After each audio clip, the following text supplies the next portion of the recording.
दोस्तों कैसे हैं आप लोग। स्वागत है आप सभी का। आज एक बहुत ही यूनिक वीडियो हम आपके लिए लेकर के आए हैं पांडे जी टेक्निकल के इस चैनल पे।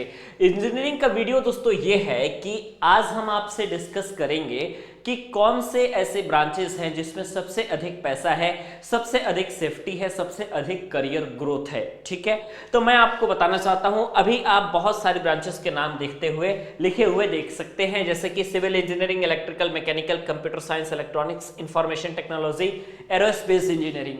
अभी इसके अलावा और भी बहुत सारी ब्रांचेस हैं जो कि एक दूसरे की सब ब्रांचेस है। जैसे कि मैंने मैकेनिकल लिख दिया ना, तो इसका मतलब है कि प्रोडक्शन, ऑटोमोबाइल और कैड डिजाइनिंग सारी चीजें मैकेनिकल की सब ब्रांचेस हैं। ठीक है, इलेक्ट्रिकल लिख दिया तो इसका मतलब है कि electrical engineering, electrical and electronics engineering, instrumentation engineering सब उसी में आता है। ठीक है, तो इसलिए मैंने एक एक करके नहीं लिखा है, मैंने सिर्फ मेजर ब्रांचेस को हमने लिख दिया है। अब सवाल ये आता है कि आप हमसे ये पूछोगे कि सर आखिर में पैसा सबसे अधिक कौन से सेक्टर के लोग कमाते हैं, स्टार्टिंग में भी सबसे अधिक किसको मिलती है और सबसे ज्यादा दिन तक कौन टिकता है, मार्केट में स्टैंडर्ड किसका मेंटेन है आज के समय में, और आने वाले 10 सालों तक मार्केट किसका रहने वाला है, आने वाले 50 सालों तक मार्केट किसका रहने वाला है, एक एक चीज मैं आपको बताऊंगा। ठीक है, सबसे पहली बात दोस्तों मैं ये आपको बताना चाहता हूं कि अगर मैं गवर्नमेंट जॉब के प्रोस्पेक्टिव से बात करूं तो यह वीडियो बिल्कुल सुटेबल नहीं बैठेगा, क्योंकि इंजीनियरिंग दोस्तों एक ऐसा सेक्टर है कि यहाँ पे दोस्तों लोग 10 लाख रुपए महीने का भी कमा सकते हैं और लोग 20 लाख रुपए का भी महीना कमा रहे हैं, जो कि आपका दोस्तों गवर्नमेंट सेक्टर में कतई पॉसिबल नहीं है।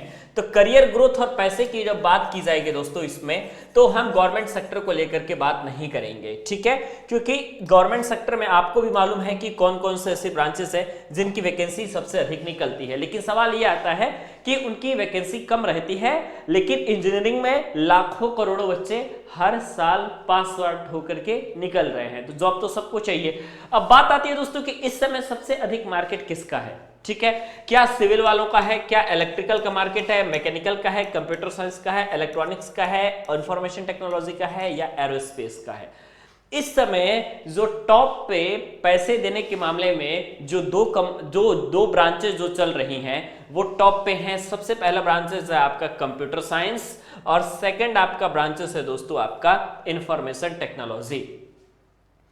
अब मैं ये ऐसा क्यों कह रहा हूं, जॉब तो सब में है, यहां के भी बच्चे 30-40 हजार रुपए महीना स्टार्टिंग का कोई कमा रहा है, यहां पे भी वही हाल है, यहां पे भी। लेकिन सीएस और आईटी को हमने प्रेफरेंस इसलिए दिया क्योंकि सीएस और आईटी में जॉब लगने के बाद 90% ऐसे स्टूडेंट्स हैं जिनकी सैलरी कम से कम 6 LPA से स्टार्टिंग हो रही है। ठीक है, 6 LPA से स्टार्टिंग सैलरी इनकी हो रही है। दोस्तों मैं आपको क्लियरली बता देता हूं, 6 LPA का मतलब हो गया 6 लाख रुपया पर एनम, कहने का मतलब है 50,000 रुपए महीने की जॉब, ये स्टार्टिंग से इनको मिल रहा है सीएस और आईटी के स्टूडेंट्स का, सिर्फ और सिर्फ सॉफ्टवेयर इंडस्ट्री के डेवलपमेंट के बेसिस पे। और सॉफ्टवेयर इंडस्ट्री ही एक ऐसी इंडस्ट्री है जो कि अगर कहीं कहीं आप देख रहे हो कि 50 लाख का पैकेज लग रहा है, कहीं कहीं किसी कॉलेज में आप देख रहे हो कि 2 करोड़ का भी पैकेज लग रहा है, तो ये सिर्फ और सिर्फ पॉसिबल है आपकी आईटी इंडस्ट्री में ही, सिर्फ और सिर्फ पॉसिबल है आपका सॉफ्टवेयर इंडस्ट्री में। कोई इलेक्ट्रिकल की कंपनी, कोई सिविल की कंपनी जो है आपकी 2 करोड़, 5 करोड़, 10 करोड़ का अगर पैकेज दे रही है तो उनकी संख्याएं बहुत कम हैं। हो सकता है तो पूरा यूनिवर्सिटी में सिर्फ एक ऐसा स्टूडेंट हो जिनमें सिविल इंजीनियरिंग के किसी को 1 करोड़ का पैकेज मिले, सिर्फ एक का और दुक्का हो सकते हैं दोस्तों, इससे ज्यादा इनकी संख्या नहीं होती है। लेकिन हाँ, सिविल इंजीनियरिंग के बच्चों का भी यहाँ पे प्लेसमेंट अच्छा होता है, मुझे मालूम है। लेकिन सवाल यह है कि जो आपकी सुविधा सॉफ्टवेयर इंडस्ट्री दे देती है वो आपकी सुविधा कहीं भी नहीं मिलेगी, उतने लाख का पैकेज आपको कहीं भी नहीं मिलने वाला है। फॉर एग्जाम्पल, जब कोरोना का समय था तो सिविल इंडस्ट्री में आपका ये हुआ था, सिविल इंजीनियरिंग के विभाग में आप लोगों का ये हुआ था कि जितना कंस्ट्रक्शन का काम है, जितना रोड का काम है, जितने मकान बनने थे, सारे के सारे प्रोजेक्ट पे बैन लग गया, अचानक सारे के सारे प्रोजेक्ट रुक गया। सिविल इंजीनियरिंग में दोस्तों जॉब्स खत्म हो गई, इलेक्ट्रिकल मैकेनिकल का भी बिल्कुल वही हाल रहा। लेकिन कोरोना के समय में भी कंटिन्यूअस सैलरी देने वाला, वर्क फ्रॉम होम देने वाला जो डिपार्टमेंट था वो सीएस और आईटी का ही डिपार्टमेंट था। कंप्यूटर साइंस के जितने कैंडिडेट थे, जितने एम्प्लॉय थे सीएस और आईटी इंडस्ट्री में काम करने वाले, जितने सॉफ्टवेयर डेवलपर थे, जितने सॉफ्टवेयर की इंडस्ट्री में काम करने वाले लोग थे, सबकी परमानेंट वर्क फ्रॉम होम लगी और कई लोगों की तो आज तक परमानेंट वर्क फ्रॉम होम चल रही है। और सबसे बड़ा बेनिफिट उनको ये हुआ कि सैलरी उनकी 1 महीने के भी कट नहीं हुई, मार्केट कंटिन्यू उसी रफ्तार से रन करता रहा। बाकी मैं बताऊं तो और रफ्तार इसकी अधिक हो गई, ज्यादा से ज्यादा लोग आपके आईटी इंडस्ट्री की तरफ आने लगे।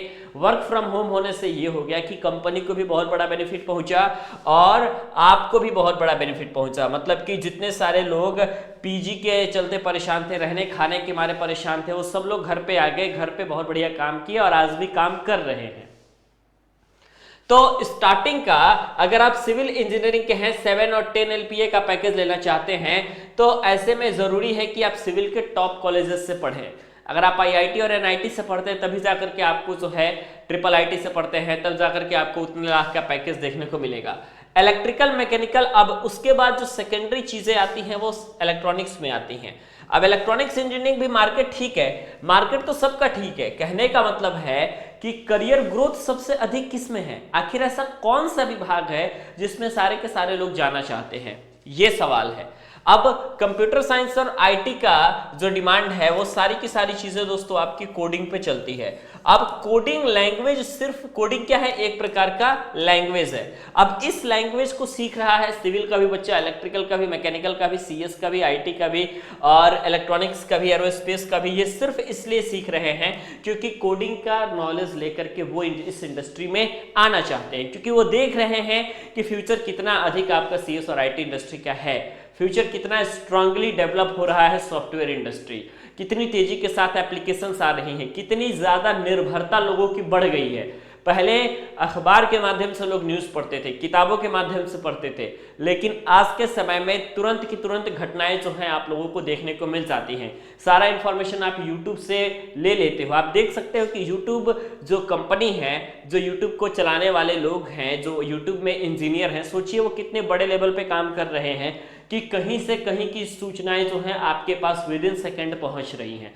तो ये जो इंडस्ट्री है दोस्तों आप लोग का सबसे बेस्ट इंडस्ट्री है और यहाँ पे दोस्तों आप लोग का पैसा बहुत ज्यादा, बाकी सारी इंडस्ट्री भी अच्छी है लेकिन ग्रोथ जो है ना दोस्तों, आप इस तरीके से इसके ग्राफ को देख सकते हैं, धीरे धीरे इंक्रीमेंट होगा और धीरे धीरे आपको ग्रोथ मिलेगी। लेकिन आईटी इंडस्ट्री में शार्पनेस आप कह सकते हैं बहुत तेजी के साथ दोस्तों ग्रोथ हो रहा है, ठीक है। अब बहुत तेजी के साथ ग्रोथ हो रहा है तो इसका एक नुकसान भी है। नुकसान ये है कि अब जितने सारे लोग अलग अलग ब्रांचेस के लोग भी अगर कोडिंग लैंग्वेज सीख करके इस इंडस्ट्री में आएंगे तो सीएस और आईटी वाले जो स्टूडेंट्स हैं उनके लिए थोड़ा सा खतरा हो सकता है, क्योंकि सीएस और आईटी वाले बच्चे भी इसी में जाएंगे और बाकी लोग भी इसी में आ रहे हैं, तो हो सकता है तो आगे चल के जॉब्स कुछ कम हो जाए इसमें। ऑलरेडी अब जॉब्स इसमें कम हो ही रही है, तो इसलिए ये चीज़ें, ये प्रॉब्लम तो आपको क्रिएट करनी है, मतलब फेस करनी पड़ेगी, जो कि आप लोगों की बाकी सारी जगहों पे ये प्रॉब्लम नहीं है। बाकी सारी जगहों पे आपके जॉब में स्टेबिलिटी बहुत ज़्यादा है, लेकिन सैलरी आप लोगों का नॉर्मल ग्रोथ के साथ आगे बढ़ेगी। तो मुझे उम्मीद है दोस्तों ये वीडियो आपको पसंद आया होगा। अगर आपको वीडियो पसंद आता है तो वीडियो को लाइक ज़रूर कीजिएगा, चैनल को सब्सक्राइब कर लीजिएगा ताकि लेटेस्ट वीडियो की जानकारी आपको सबसे पहले मिला करें।